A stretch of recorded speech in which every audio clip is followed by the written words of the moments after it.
Good evening, my wonderful people. Good evening. You are all welcome. Welcome to another edition of Discovery Time. Good evening. How are we doing? I trust we are doing fine. I trust we've had a wonderful week as well. We are live. It's time for Discovery Time. We are live. Yes, another Wednesday has come to meet us in peace. It has come to meet us in good health. It has come to meet us, um, it has come to meet us well. So we have every reason to be grateful. We have every reason to thank God. We have every reason to bless the name of the living God. So if you are here, just say thank you, Lord, for keeping me, for guiding me, for protecting me, and for another wonderful time as this. It's going to be great this evening. So if you are coming in, help me do what we do best. Spread the word. Spread the word because we are live once again. Spread the word. Every Wednesday live on Discovery Time on my Facebook page, Become, on YouTube as well. We are live streaming, teaching, learning as well because we learn from each other. We learn to grow and we grow to learn. Um, Topics that concerns us, topics that helps us to grow, topics that will, uplift us as well. So you are all welcome. Good evening, Ebenezer. How are you doing? Yes, I can see you, my dear. Thank you. How are you doing? You are welcome and help us do what we do best. Help us tag. Thank you. Spread the word. Another edition of Discovery Time is on. How are you doing?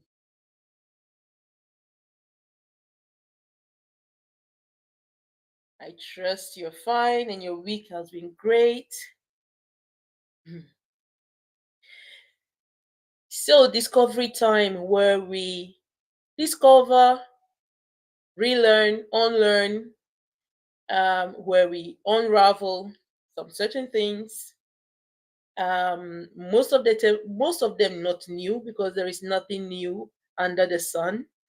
Sometimes we think we are doing something new, but it's not.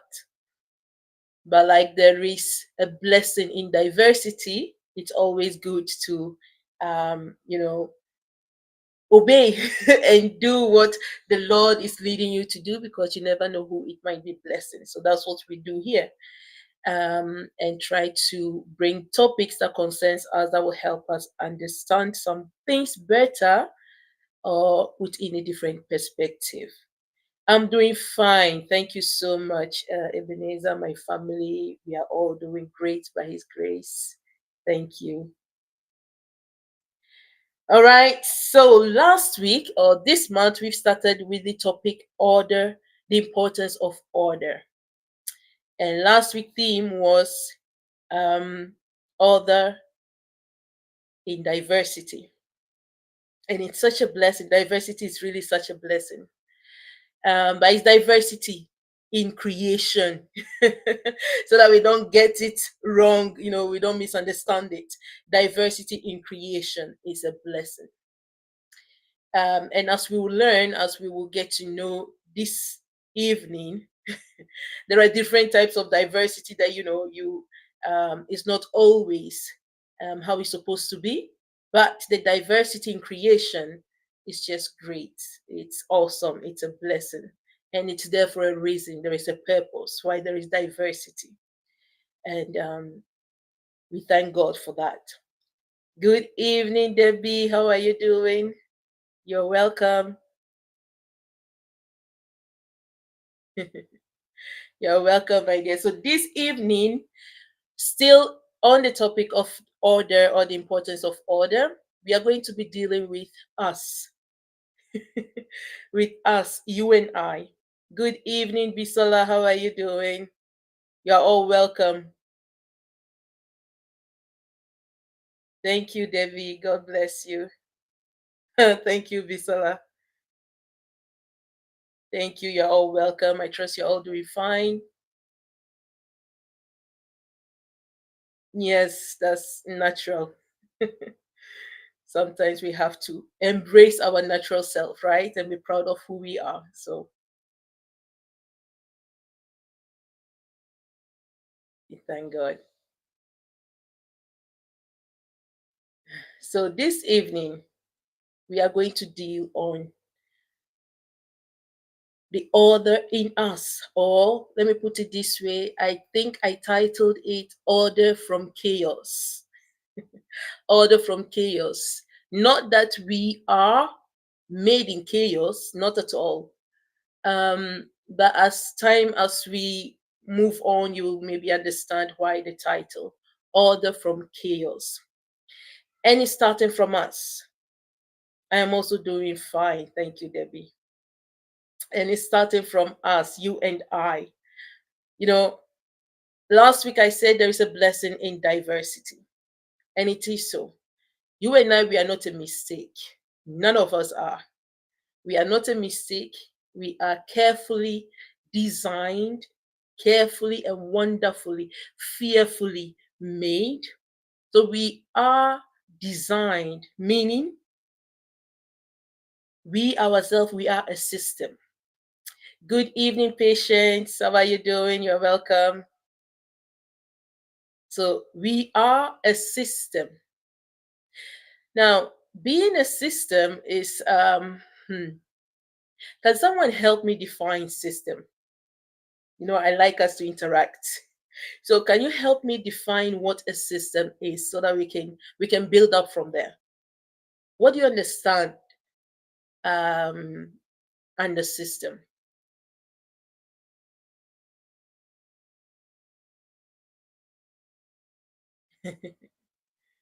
What do you understand under a system? What is a system? In your own words, please.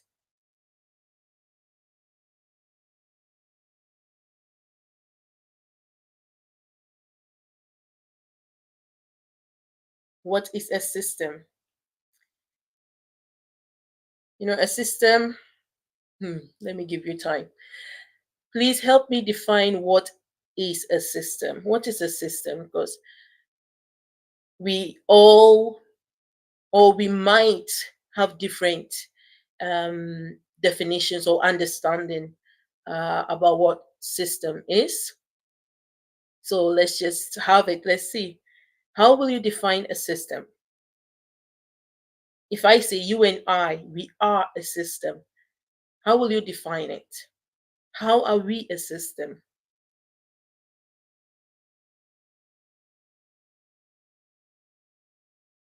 Thank you, patience. Come on, I'm waiting. How are we a system?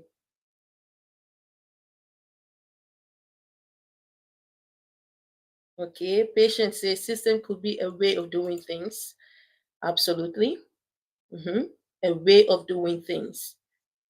Okay. Ademola says reactions. Please help me understand that. So, system could be a way of doing things. Yeah, that's true. Um, Mechanisms, different ways to get something accomplished. Okay. Now, when I say you are a system, you and I, we are made, we are designed very wonderfully um, by a wonderful God who coded us. He coded us in, you know, so brilliantly that even science is still busy discovering all the different codes that we have in our cells. It's simple to do things and get fulfilled. Okay. So we are coded. Good evening, Destiny. You're welcome. How are you doing? We are coded. The DNA is sets of code that communicate in different ways in our bodies that you don't need um, uh, how should I put it? There is no need of external force for the codes to start working, right? And so it makes you a system. It's just once a particular condition is set, something is set in motion within your body. For example, as a baby, you are a baby. You are coded, your body is coded to be a baby. And as you transform from baby to toddler, nothing, nothing externally communicate to your body. Your body, the system, the code that is already in the system begins to kick in and transform you to that level. From toddler to, let's say, adolescent, nothing is like tells the body externally, hey, you need to change. It's already coded. There is already mechanism inbuilt in us that knows exactly what to do at any given time. And so once you hit, a child hits adolescent age, puberty sets in. Nothing tells the child, hey, you have to. Now, we start getting worried after some time, when the child is like 16, 17, and you're not seeing any changes. You get worried. Why? Because you now know there is something in the body that is supposed to be working that is not working. There is a code maybe that is not communicating well. Good evening, Joy. You are welcome. How are you doing? There is a code that is not working well. There is something that not communicating well with the rest for it to get the desired result. So they will now start to investigate. What is it? When a child reaches a certain stage that is supposed to work and it's not working, they investigate it. They do research. How come? Why is the child not working while it's supposed to work? Why? Because there is a code, there is something programmed already in us that sends signals without us needing to push any button. So you are a system. We are a system. How do system works? System, like explained to us, are ways of doing things. There are ways of doing things. There are mechanism that once set, once set, they start working. Take for example the computer. The computer you have is made out of what? Hardware, hard drive, software. And so you have the hard drive that stores everything about that computer. Everything about the computer is on the hard drive. The programmer puts in all the different codes to make the computer work. Now, don't forget why I'm using computer as an example. You will understand why I say we are a system. The programmer puts all the things that it wants the computer to do. How fast, how so, and the programs that the computer is supposed to run, they have the hardware is made to carry that amount of program. Now, if you buy a computer and it has a limited hard drive, they call it ROM. The gigabyte is low, is small, and you want to do some certain things that is not programmed to do or cannot carry it, your computer might crash because it cannot carry that kind of heavy load. It's not programmed for it. So your computer is programmed with a hard drive and a memory for some certain task, and has the capacity to carry what it can carry, right? You can add, you can remove. The software now is to make the program all work together. And you have different kinds of software. Is to make it work all together. Now, let's say you have your computer. Let me use, because you have different type. Let's say you have, which one will I take as an example? Okay, let's say you have Apple, and you want to use the adapter of Apple. No, you want to use the adapter of Lenovo, for example, to charge your Apple. Will it work? It will not work. Why? Because the adapter of Apple is not made, or it cannot work on a Lenovo, and a Lenovo adapter cannot work on an Apple. There will be, it cannot work. And so for it to work, you need the right what adapter, so that it will get the energy for it to function, right? So if your computer is made out of a system, a hard drive, all the information that you need to have know about the computer is on what? On the hard drive. Most of us, you and I, we can't see the hard drive, but it's there. If the computer is spoiled, it's malfunctioning, and we take it to the expert, they know what to do. They check, and they can go into your hard drive to get some information that you never thought it was there, but it's there.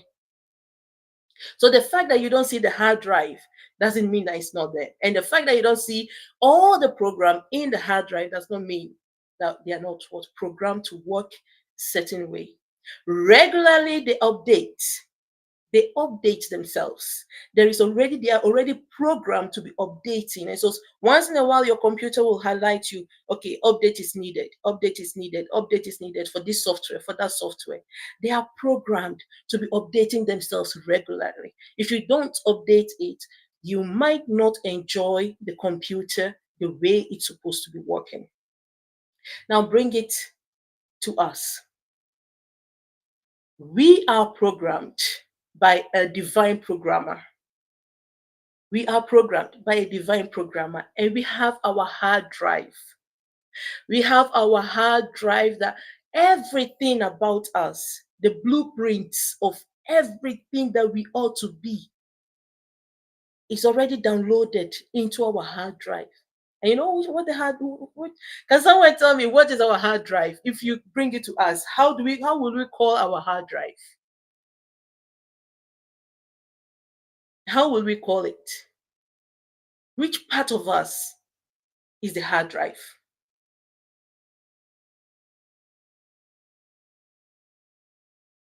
Remember, you don't see the hard drive,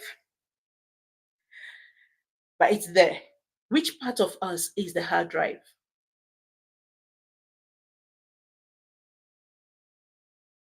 Where everything about us, everything about you, everything about me is stored. Which part of us? Wait, David says, let me put it. We as humans are programmed by a divine. Okay, yes. So which part of us? Which part of us are, you think, our brain? All right. Good evening, Perpetual. You're welcome. Yes, I'm fine. Thank you. You're all welcome. So Debbie says, I think our brain, okay, the brain is a hard drive. Yeah, brain. Okay. So we have the brain, but the brain works as the hard drive. Now the brain needs impulses. The brain needs, how should I put it? It needs information. And so there is a part of the brain. So we have the physical brain, which you are correct is the heart, but we have a part of us that is stored deep that needs to send information to the brain,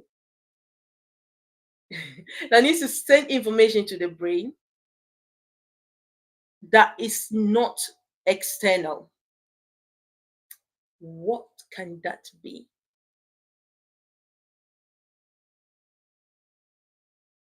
The heart. Well, the heart is the center of a lot of the heart sends, life. It sends blood. It sends, yeah, getting there. The mind.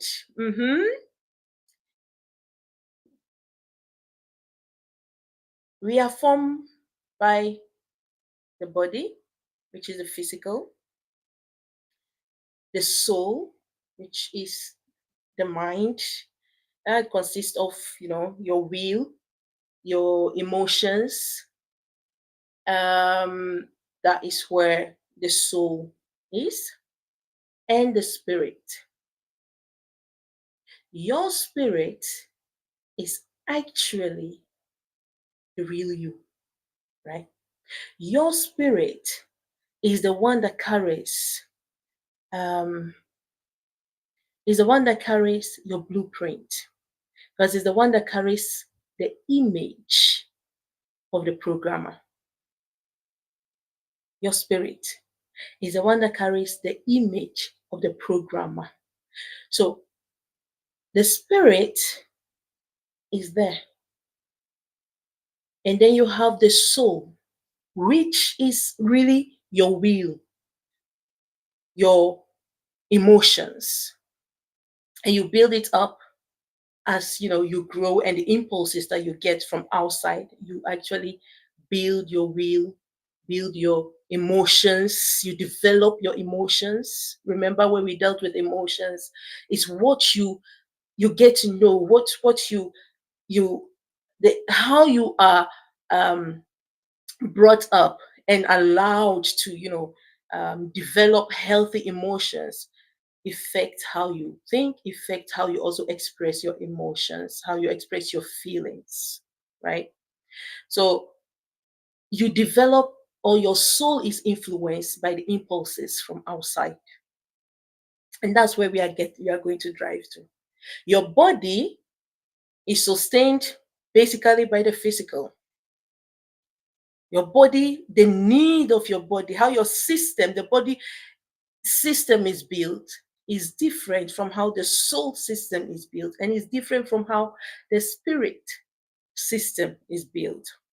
That's why my title, Order from Chaos. Because if you begin to look at these things separately, you will realize they are completely different. The body needs physical food. The body needs rest. The body needs water. Good evening, Falashade. You are welcome. God bless you. I'm doing fine. Thank you so much. How are you doing? You're welcome. So, your body needs different things to sustain it. You are not late, my dear. You are right on time. Your body needs different things to sustain it, right? That's not what your soul needs. Your soul does not need food. Your soul needs different things. Your soul needs affection. Your soul needs love. Your soul needs emotions. And your soul, your body does not need, when you separate it, your body in itself does not need those things. And then your spirit, your spirit that is completely foreign to the remaining two, needs different things. And your spirit needs to be connected to the spiritual. It needs to be connected to a spiritual realm to get its soul somewhere to sustain itself. So what the body needs, what your spirit needs, and what your soul needs are not necessarily the same.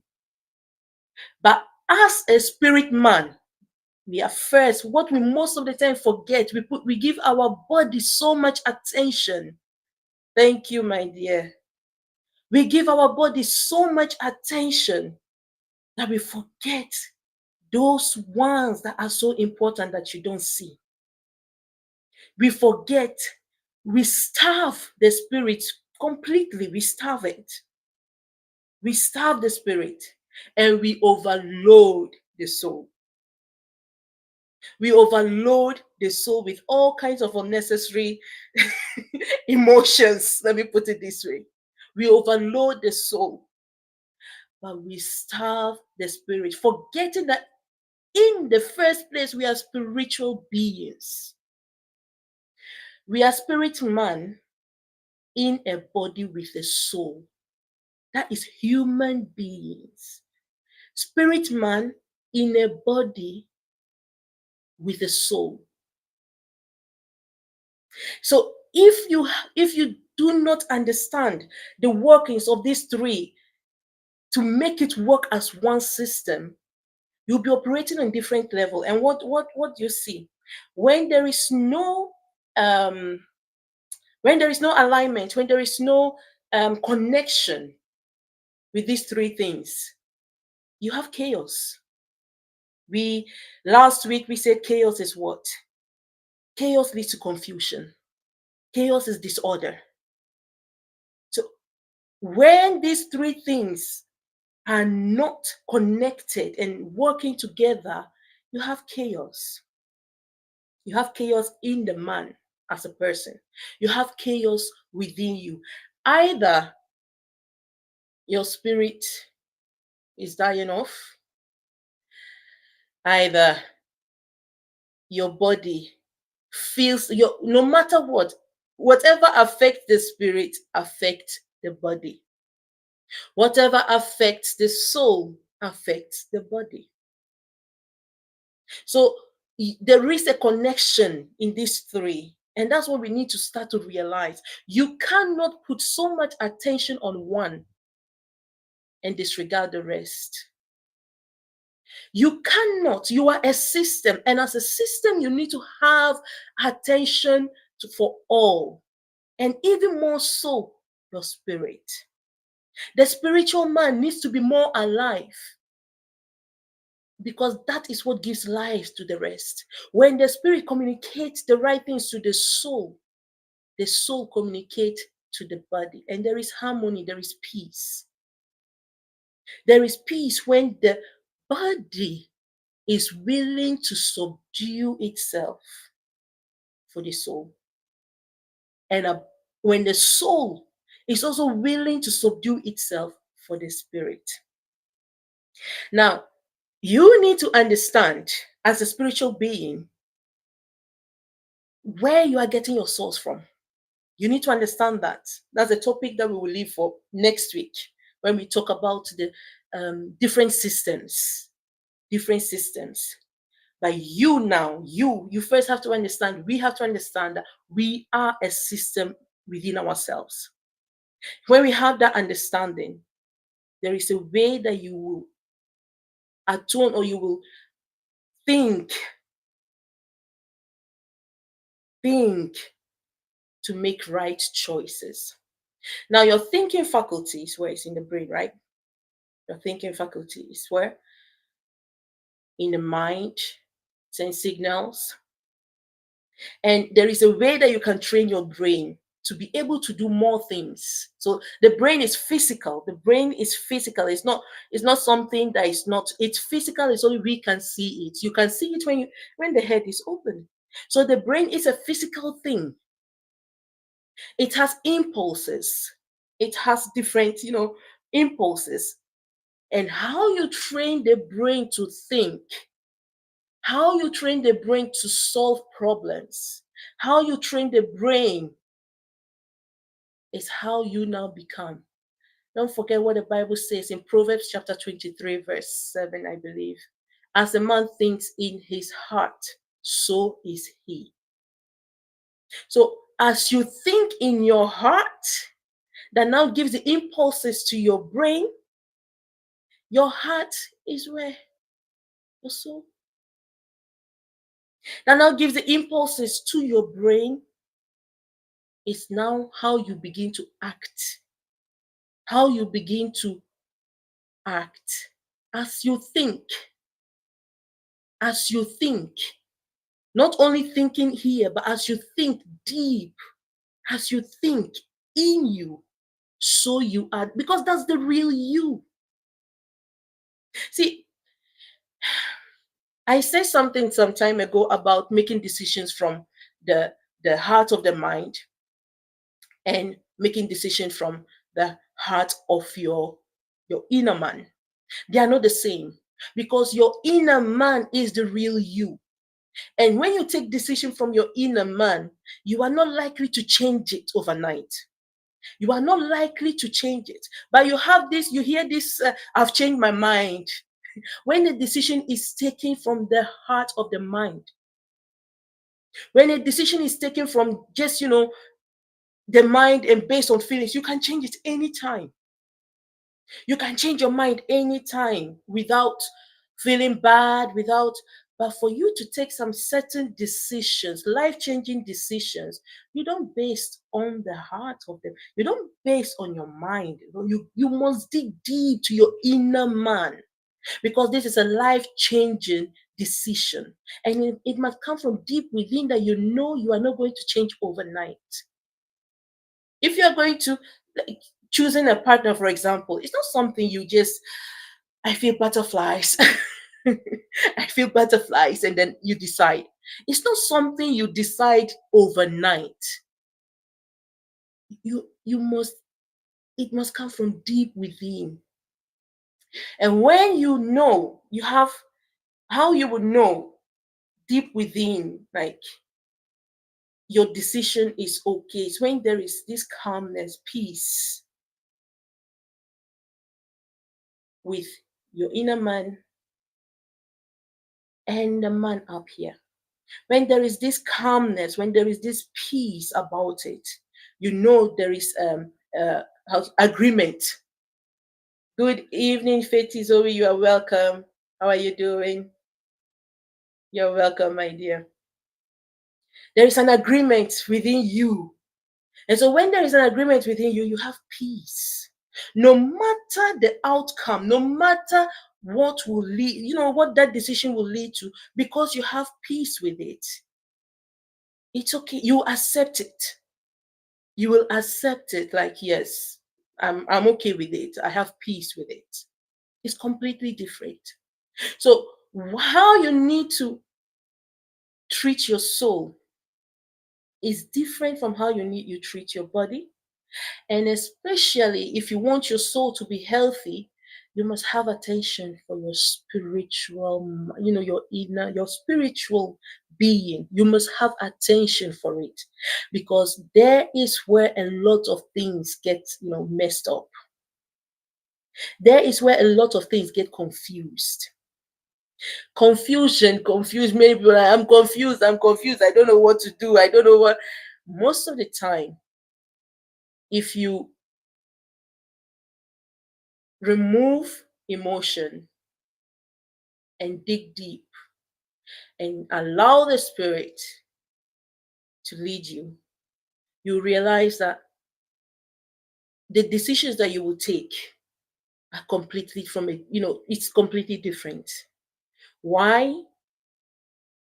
You are not seeing things just from the physical. You are not only deciding based on your wants,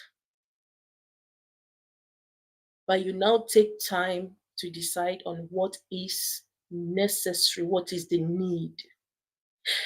And that's how God deals with us. Sometimes we'll be praying for something for a very long time. We are not getting the answer that we want. And so we get discouraged, forgetting that God will not give you your want, He will give you your needs. So what the body wants is completely different than what the spirit needs.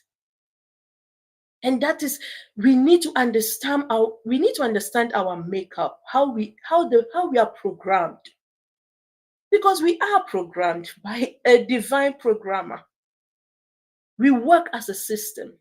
There are different codes that are working together. Different codes working together that, makes us who we are. Without any external force, they just work together.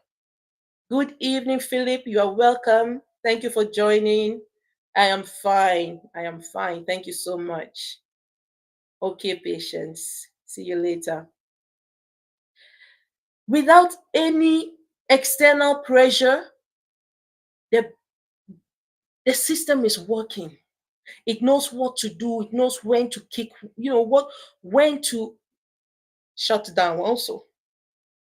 When we overwork our body, the body gets tired. The body gets tired.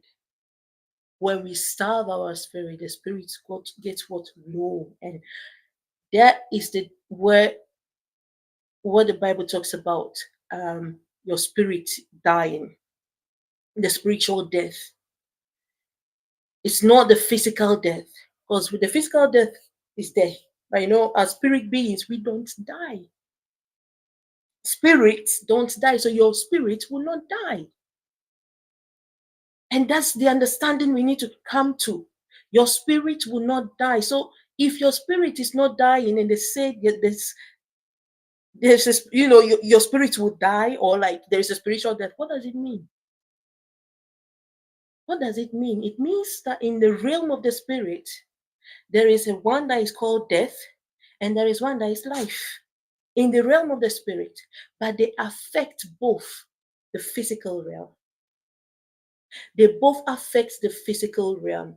Now, there is this popular saying, the spiritual realm controls, the physical realm. Why? Why is that? How is it that the spiritual realm controls the physical? Can someone help me? We have a lot of scholars here. Can you help me? How is it that the spiritual realm, or they say the spirit controls, controls the spiritual controls the physical? Why do they say that? I'm waiting.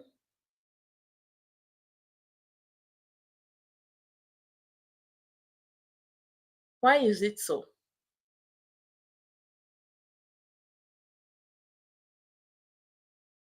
Can someone give me an example, for example? Why or where, and why do we say that the spiritual realm controls the physical?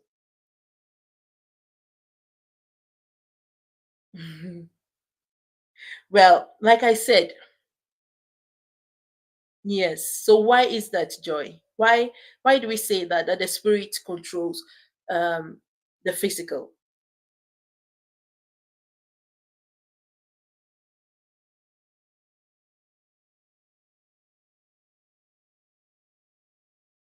See, I said our brains, the brain, it's actually physical, but the impulses and all that goes in the brain is not physical. We can't see our thinking. We can't see it.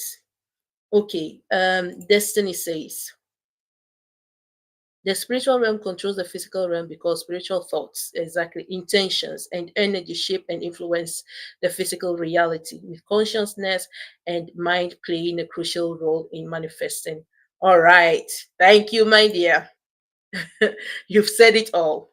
Yes. So we don't see our thinking. That's something that you can't see, your thoughts, but they are real. And how you think is how you also act. How you think is how you choose. How you think is how you are going to make friends. And so it determines a lot. And what influences your thinking is the kind of theory or ideologies that you follow. The ideologies that you allow to influence your thinking. Your upbringing, obviously, the culture, tradition, religion, they influence the way you think, what you have been made to believe about yourself. They influence your thinking. And as you think, that is how you act. That is the how you take decisions. That is how you are going to make friends who will later also influence you one or the other. So the spiritual, that which we don't see, that which we think is not there, but is so real, influences and controls most of the time the physical than we think. And that's why you cannot be ignorant to those things. You should not be ignorant to them. This is not about being over spiritual. This is just stating fact. We are spiritual beings. We can't deny that.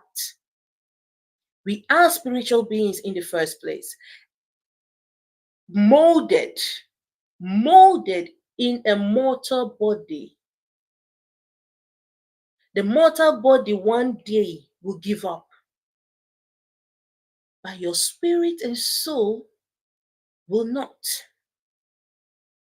And so your soul will face the decisions that your soul will face the consequences, because the spirit will go back to the owner. The spirit will return to the owner, your soul will face, because that's where your will, your emotions, and everything is. And that's why you need to understand, if you want your soul to live and to live long, give your spirit man attention.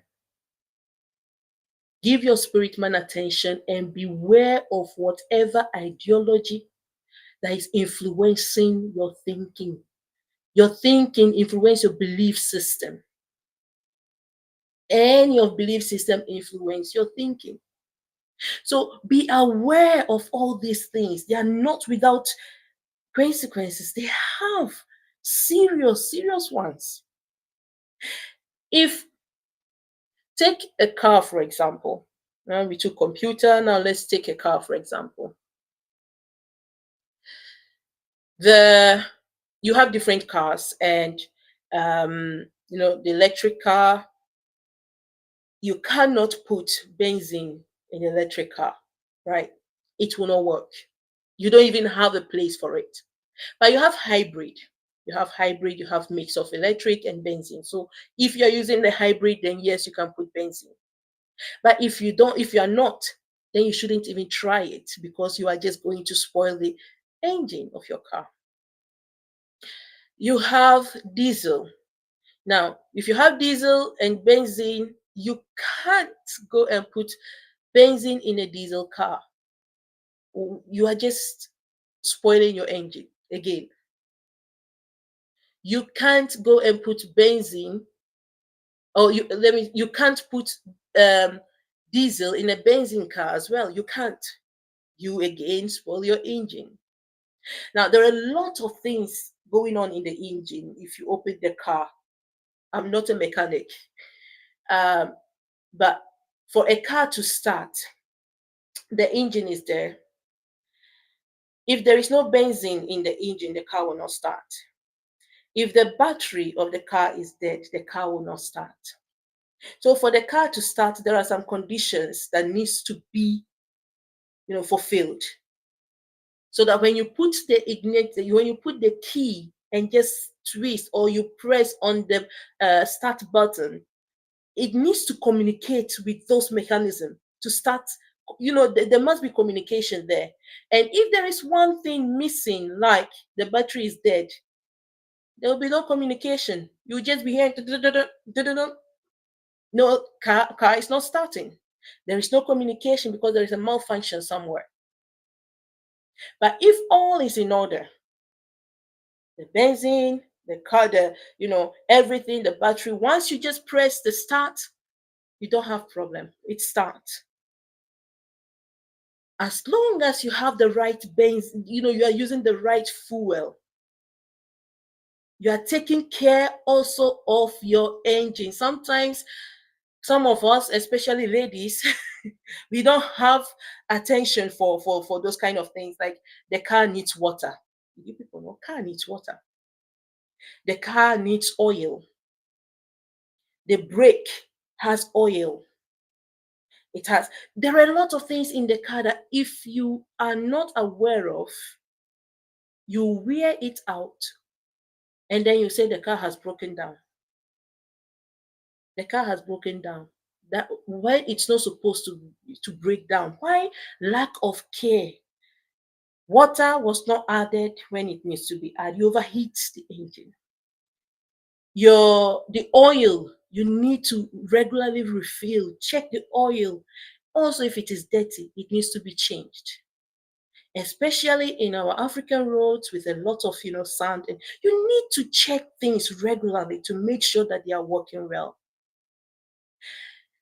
If your car breaks down and you are going to the mechanic, here in this part, we have mechanics specializing in different kinds of um, you know car models. Some are specialized in Toyota more than the other cars. Some are specialized in Volvo more than the other cars. And so if you are driving, depending on the type of car you are driving, you want to look for the right mechanic to handle your car.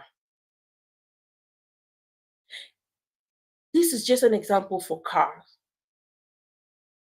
Now imagine you as a system. The car is a system on its own. And see how we take it for granted by actually complicating the system is. There is different mechanisms that needs to work together. Different things that needs to work together for it to move. And when it's moving, you need to also have eyes for all the other things. If you don't, you are gradually spoiling the car while it could serve you for years. While it could be a blessing for years. In a short time, you will break the car down. The same thing with your body. The same thing with your spirit. The same thing with your soul. They work together. Now, if there is a malfunction somewhere, if there is a malfunction in one of them, there is a malfunction everywhere. You don't work well, you are confused. Why? Because there is a lack of communication between the three between the three of you. There is a lack of communication. The body wants A, the soul wants B, and the spirit is just completely overlooked. Like, come on. The spirit is just overlooked. And so what the soul wants and is feeding on, the body gives in. We need to have understanding of this. What are you feeding on? I'm not talking about the physical food. But the physical food is only for the body. And even the physical food, what you eat matters. You know, we have different system going on. The liver has a different function. The kidney has a different function. The heart, as we have said, has a different function. Everything in us, the intestine, all of the lungs, they have different functions. But they all work together. They must work together for us to be healthy.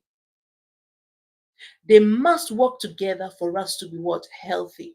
So if you don't take care of your kidney, and the kidney does a lot. The kidney does a lot. And one other thing that we overlook, the liver. It filters so much.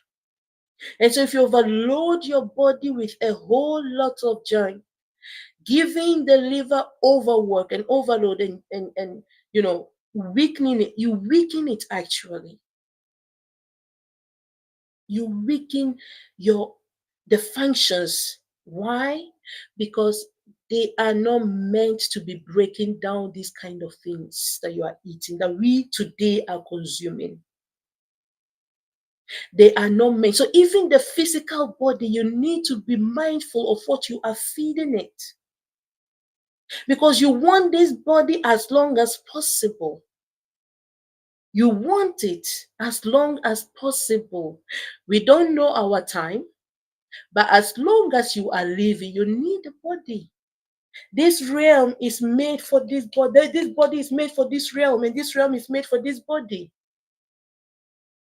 We need it. So as long as you are living, you need to take care of your body. Yes, it's very important. But taking care of your body should not, I repeat, taking care of your body should not overtake or should not become the sole priority. It is a priority, but so also is your spirit. So also, because as you take care of your body, as you take care of your spirit, you are taking care of your soul and body at the same time.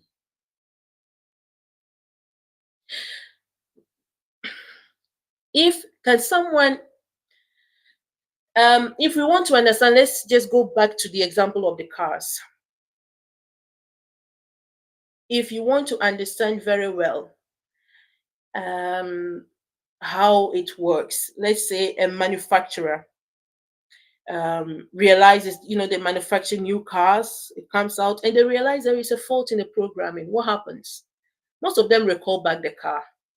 Yeah, the type of car, that particular type of car that has come out, that they've realized there is a malfunction, they recall it back. Now, why do they recall it back? Why don't they say, "Oh, let's just leave it"? After all, well, maybe one or two, or how many people will suffer it? It doesn't matter. Real businessmen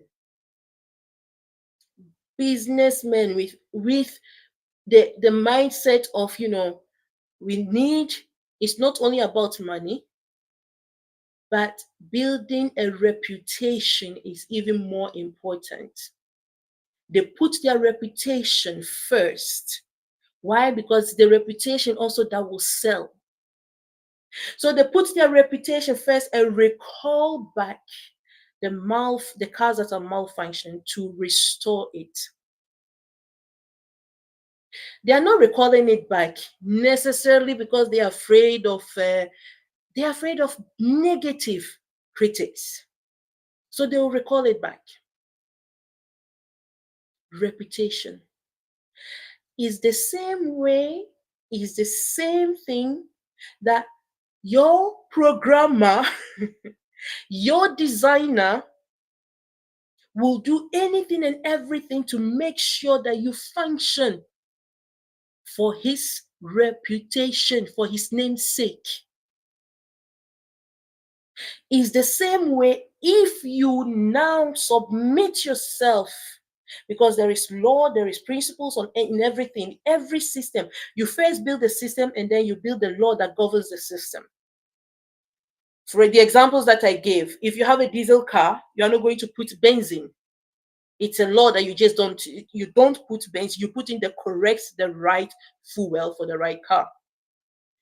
You don't overspeed. You don't go over the speed. You have to respect, one, the speed limit on the road, but also the speed limit that the car can go. Some cars indicate they can go 160. If you force it and go over, you are spoiling the car. It's no longer the responsibility of the manufacturer. You are going against the law governing the car.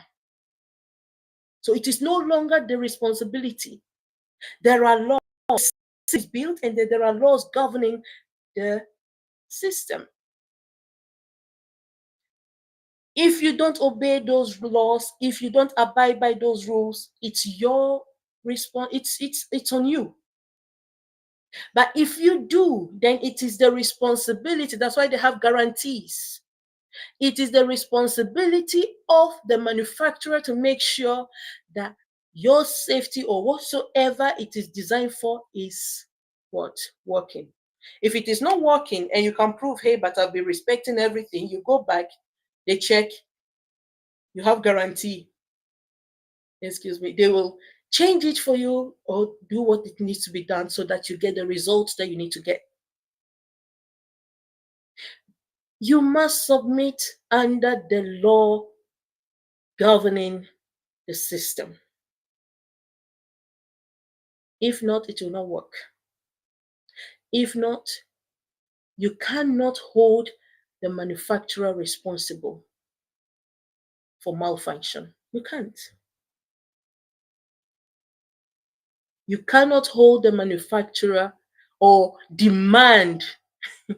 Some of us will demand a refund. You cannot demand a refund if you used it wrongly.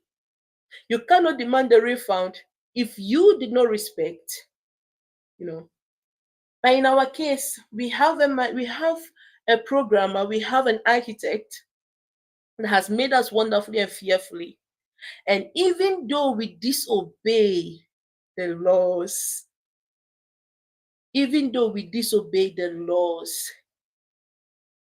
sometimes he is merciful, but he is merciful unto those that truly, out of ignorance, do things and then come to light and say, oh, I'm sorry, out of ignorance. There are some things you cannot continue doing and expecting forgive. It doesn't work. I mean, we have to be realistic. You have to be. There are things. Imagine you as a mother, as a father, as a parent, or even as a brother, sister. You see your sibling doing something over and over, and you've won. And that sibling, no, this is wrong, and continue doing it. How do you feel? So if you know this thing I'm eating is actually not good for my body, like doctors have told you, if you eat this, it's not good for your body. So stop eating it. Otherwise, you get heart, high blood pressure, and so forth. And you continue doing it. Whose fault? You will face the consequences. It's just action reaction. Whatever you do, there is a reaction. And so the choices you make there will be reactions to them. The same thing with the choices you make inward, you as a person, as a system, you are going to face it, you are going to feel it. And we must have this understanding that, first of all, your spirit needs to be fed deeply. You need to be attached to the source. You need to be attached to the source of your spiritual being. When you're attached to that spiritual source, your programmer, you will be constantly be updated. And then you push that update into your soul. It influences your thinking. Your soul encompasses your thinking, your emotions. So you push it in there. And then it influences what? The physical, the body, the choices you make, the kind of clothing you wear, the kind of, everything about you. It starts from within to come out. That is what we call true transformation.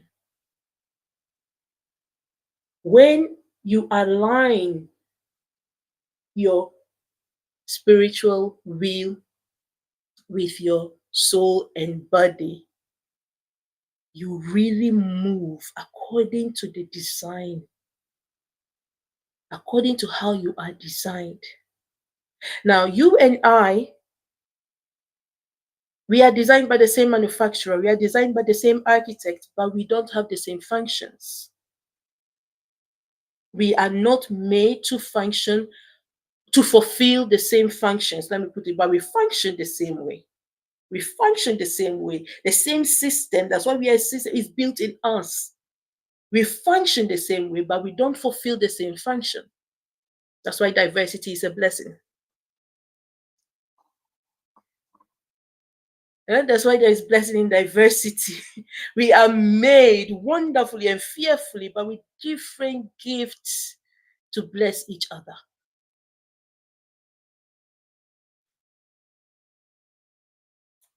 All right. I have a lot to download to us, but I see that my time is going. And so I'm going to leave it here. Next week, we are going to deal and talk about the different systems, that we operate in. So we ourselves, we are a system, but we also are a part of different systems. And so we are going to see how those systems influences us, but how also we influences those systems. That's why I needed to bring to our understanding that in the first place, before we talk about any system, realize that you are a system. You are programmed to function in a particular way. We are, and we don't need, there is no external force needed for the system within us to start working. Once a certain condition is met, it just starts. Once another condition is met, it just starts. We are not taught how to breathe in and out. Once we come out, because throughout the belly, we are surrounded by water. Isn't that funny? Throughout the body, we are surrounded by water. But once we come out of that water, no one tells us how to breathe. We start breathing. And when we don't breathe, there is an alarm. There is cause for alarm. Why isn't the baby breathing? There is cause for alarm.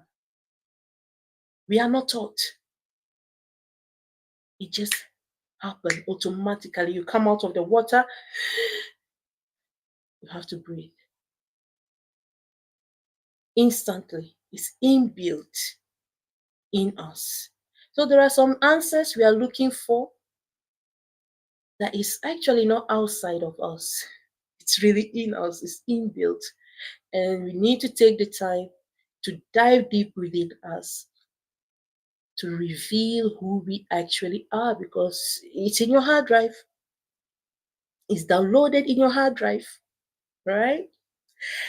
Tiswell, thank you so much for your audience. Thank you for your time. Thank you for being with me this evening. And we will come back next week by His grace to talk more about this and also go deeper into the different and various systems we operate in and how diversity has, a role to play in all that. All right. Thank you so much. God bless you. Have a lovely week ahead.